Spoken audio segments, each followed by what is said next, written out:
Salut.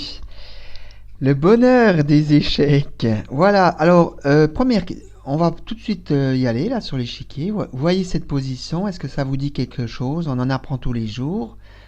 Euh, je vous laisse regarder.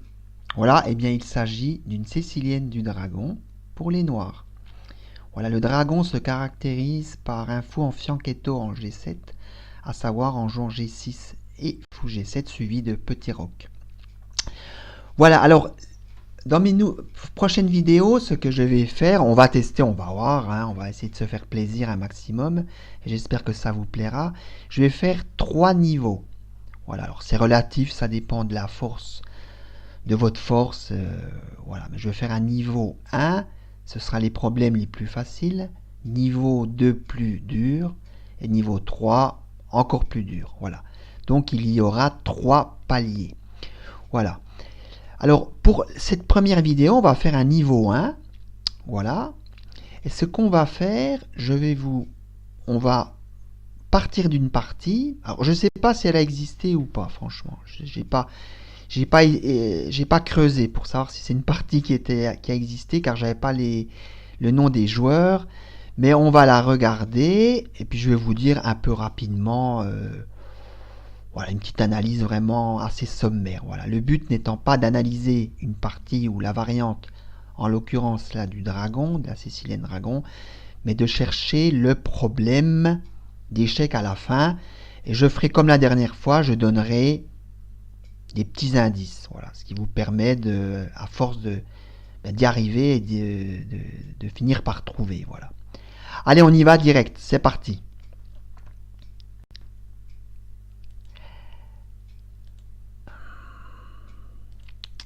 Alors, donc voilà ce qui caractérise le dragon.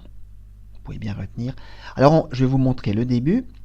Donc, il s'agit d'une ouverture qui commence par E4. Car quand on parle de sicilienne, c'est toujours sur E4. E4, C5. Cavalier F3. D6. D4. C prend D4. Cavalier prend D4. Cavalier F6. Cavalier C3. Donc, au moment où les noirs jouent G6, voilà, on peut parler de Sicilienne du dragon. Fou E3, fou G7, F3. Bon, ce qu'on peut dire F3, c'est souvent dans l'idée de pousser G4, voire H4, après H4, H5. Bon, après, bon là déjà, l'idée c'est de pousser G4. Hein. Ou peut-être, même après F3, peut-être, les blancs pourraient penser à H4. Mais souvent G4, ça va être le cas de la partie. Hein. Voilà. Ce qu'on appelle un peu, c'est une façon d'attaquer déjà, c'est assez classique pour les blancs, d'attaquer à l'aile roi le roi adverse des noirs. Bon là, ça va pas être le cas de la partie, hein, donc on va passer à cette partie qui est petit roc, dame D2, c'est assez classique. Donc pour soutenir le fou sur les cases noires, voilà. Avec, bon, souvent dans ces variantes, plus tard, il peut y avoir des fous H6, G4, H4, H5, grand roc. Mais là, ça va pas être le cas. Je vous le dis à titre... voilà. Si ça vous dit d'attaquer, vous avez les blancs, vous pouvez faire ce type d'attaque G4, H4, H5, grand roc. Enfin, essayez de le faire bien, quoi, hein, avec la précision des coups au bon moment.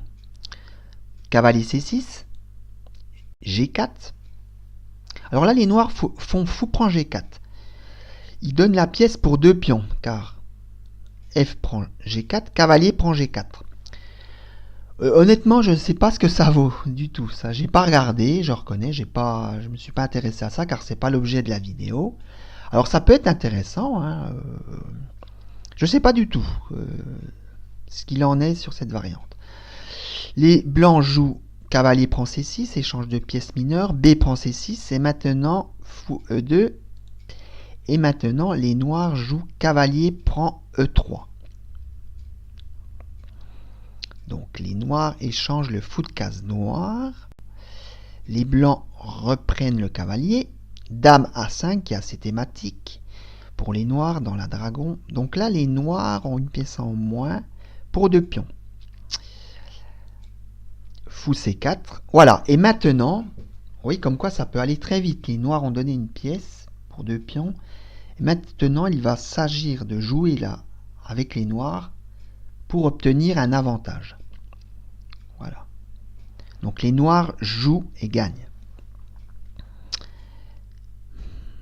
Bon, bah, vous pouvez mettre pause si vous voulez chercher.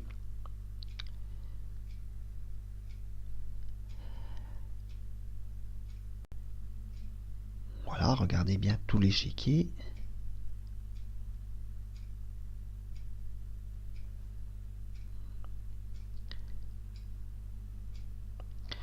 Voilà.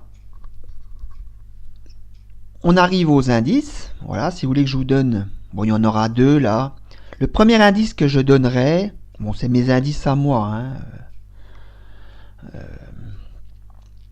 Je dirais c'est un coup thématique. Alors, quand on parle de coup thématique aux échecs, je dirais que c'est un coup que l'on pense... Ça fait partie des premiers coups que l'on pense rapidement. Un coup qui paraît logique, je dirais, voilà. Voilà, un des premiers coups qui nous paraît logique par rapport au principe un peu des échecs, voilà. Voilà. Donc un coup de thématique. Voilà, pour mon premier indice.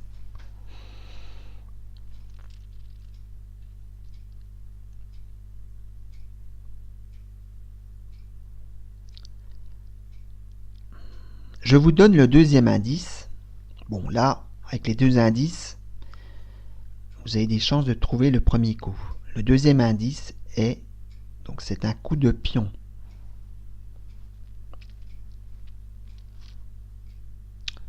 Donc, les 2 indices réunis, un coup de pion thématique, donc.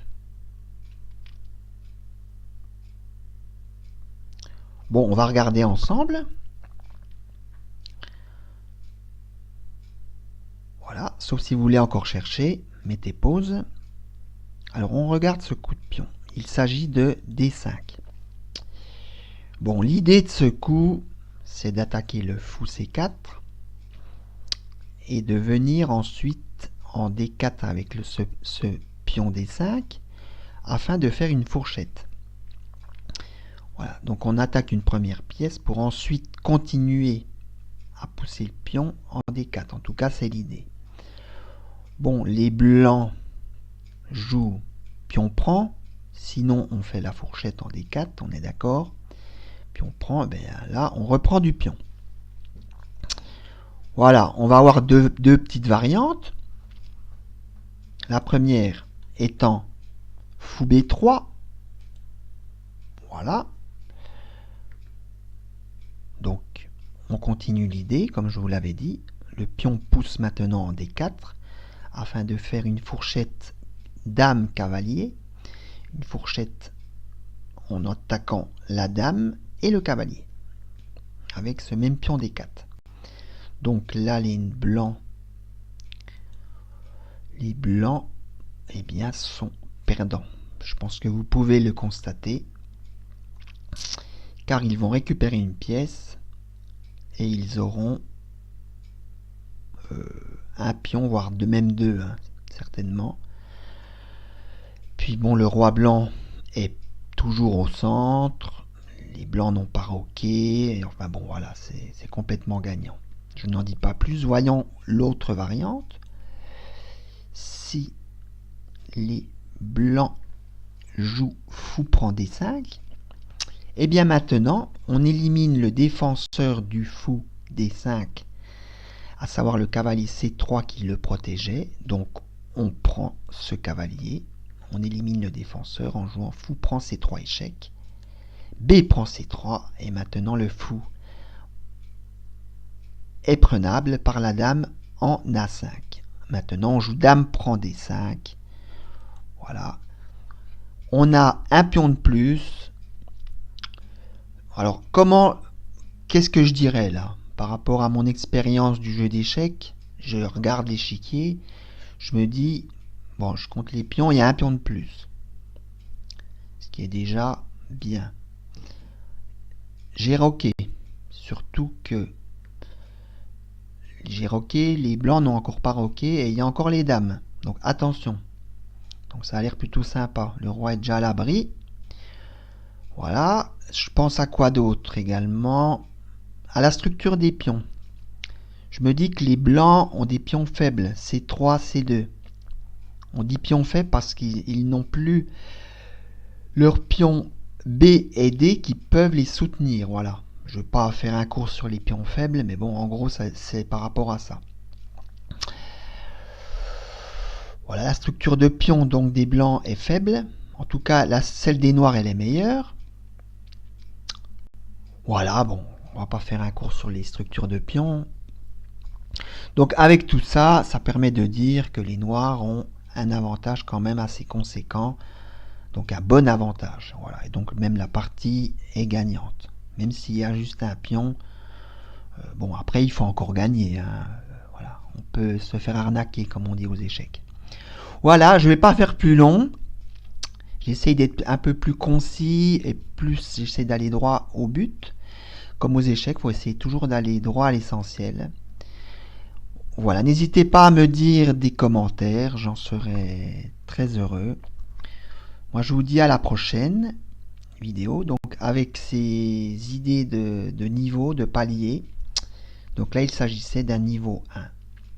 Voilà, ce fut un bonheur de partager cette vidéo. Allez, à la prochaine. Salut.